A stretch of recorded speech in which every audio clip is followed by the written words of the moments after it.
Hello guys, I'm really delighted to carry on discussing cryptography, and today we will focus on basic cryptographic operations and some historical examples. So what are the basic operations of cryptography? Well, this may be kind of surprising, but it's the same thing we've done for thousands of years.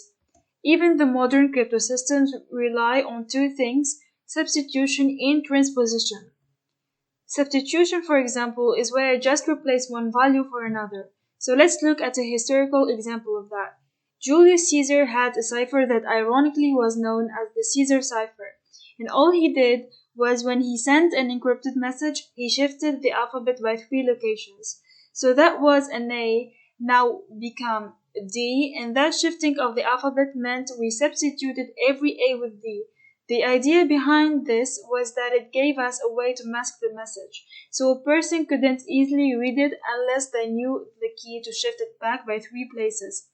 That was a very simple type of substitution cipher, and we still do a lot of substitution today using some type of mechanism, for example like S-box or substitution box, which will allow us to just exchange one value for another. If we took the plain text word crypto, it fades away. When we use Caesar cipher, it would then become a ciphertext of FUBSWR. The other form is a transposition. Now this is also sometimes called a permutation. All I do is I mutate the word. I have, for example, the word crypto. I just change around the order of the letters. Say they put the first letter in the second position, the second letter in the sixth position, using a key here of 516432. So the letters are still the same, however, by transposing them well, trans means, of course, to move position, so the word crypto would become T copy R. So these are the two primary operatives of cryptography, something we still use a lot in most of our algorithms today. We see from the example of Caesar cipher that obviously cryptography has been around already for many thousands of years.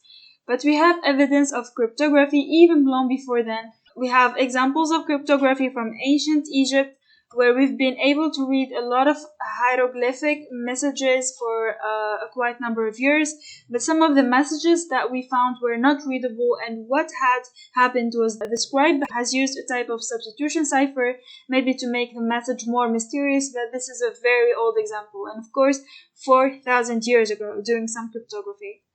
We had examples from ancient Mesopotamia, Assyria, and that area where they wrote a lot of their message using the cuneiform on a clay tablet, and many of those clay tablets have survived end of the day.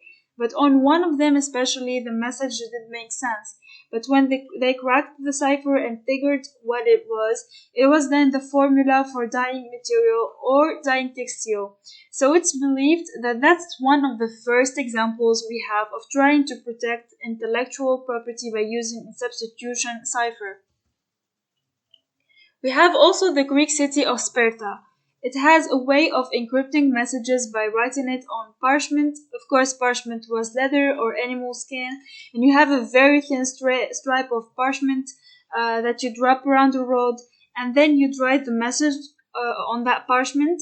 And when you unrolled it, what did it do? It transposed the letters, so the letters were all in the wrong order. And the message was difficult to read, so that was an example of Spartan citale. It was a type of transposition cipher, so we see that cryptography has been around for a long time, and in many ways we still do the same thing today as we did back then.